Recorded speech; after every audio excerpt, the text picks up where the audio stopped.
Yeah. So, following on the news that a lot of schools went back, I think about 2 weeks ago, and that a lot of schools are now shutting down, or at least some of them are. Let's look at what's new in terms of the data. Should I let my kid play with COVID? Yeah. Should I let my kid go over to COVID's house to play? Yeah. The answer to which, as you may already suspect, is no, do not. Yeah. Here we go. We've got a new paper, and the new paper is in JAMA, so Journal of the American Medical Association, very prestigious. And it is called Clinical Characteristics of 58 Children with a Pediatric Inflammatory Multisystem Syndrome Temporally Associated with SARS Coronavirus 2. That's a lot. So, in that title, they're taking the long way around saying this is the effect of SARS on kids because this is an effect that we've seen. So some parts of it are very similar to what you get in Kawasaki disease, which is also an inflammatory condition that you get in kids for reasons that we don't fully understand. Causes aren't fully known. They're like, yeah, it's a thing that happens, which is bad.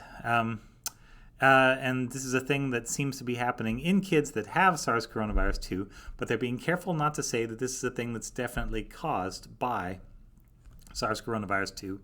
But that's the implication that I think. That's what I'm going to take away from this.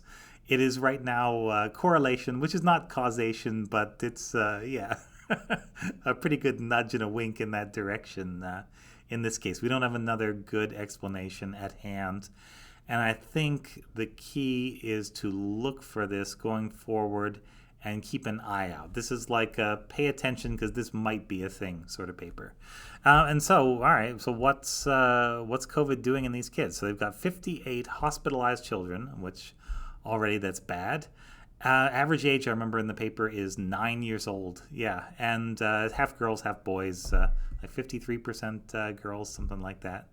And so what do they have? Well, a lot of these things overlap, as I said, with Kawasaki's, but a few of them don't quite overlap. So they all had fever of some sort. I forget. It goes on to say exactly how high. I would imagine it's, yeah, I don't know. I'll look that up. But abdominal pain, yeah, that can happen for different reasons. Rash, so little raised red bumps, rash.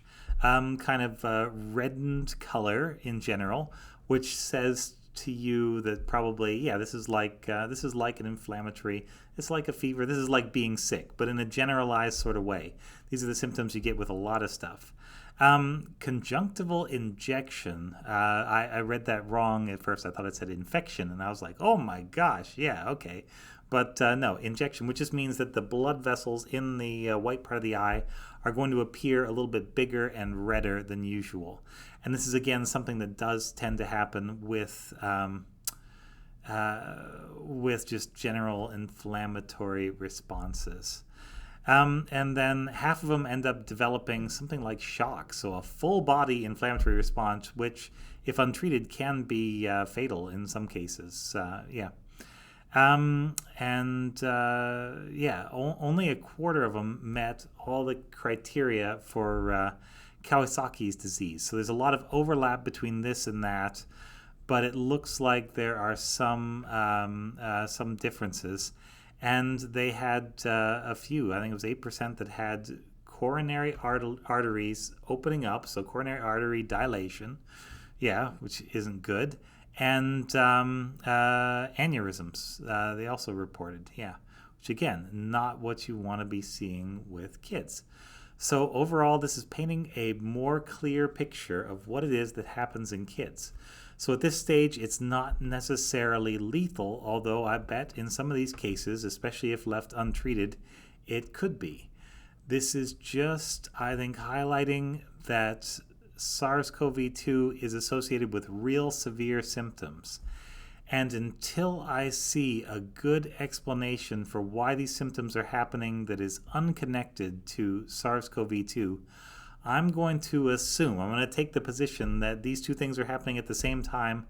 That's going to be my working hypothesis, is that SARS-CoV-2 is causing these symptoms. And this is something that people would theoretically be able to test. That test is going to take a while. But until then, err on the side of caution, and caution in terms of keeping children healthy, and say that this is probably these are probably symptoms of SARS-CoV-2. So there we go.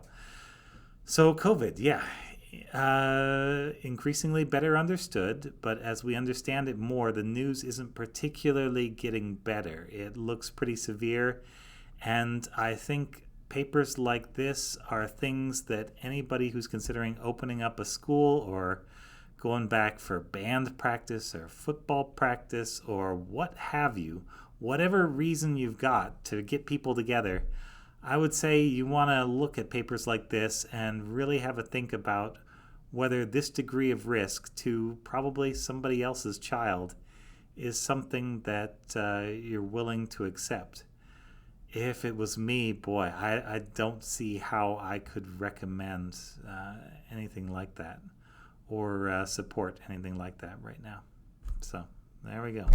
Yeah, that's where the data is right now, and so that's what we have to have guide us. Hope is great, but if you got data that says otherwise, yeah, hope doesn't mean much in that situation. That's science. All right, thanks very much. This was Ask Dr. Ben, and this was an update.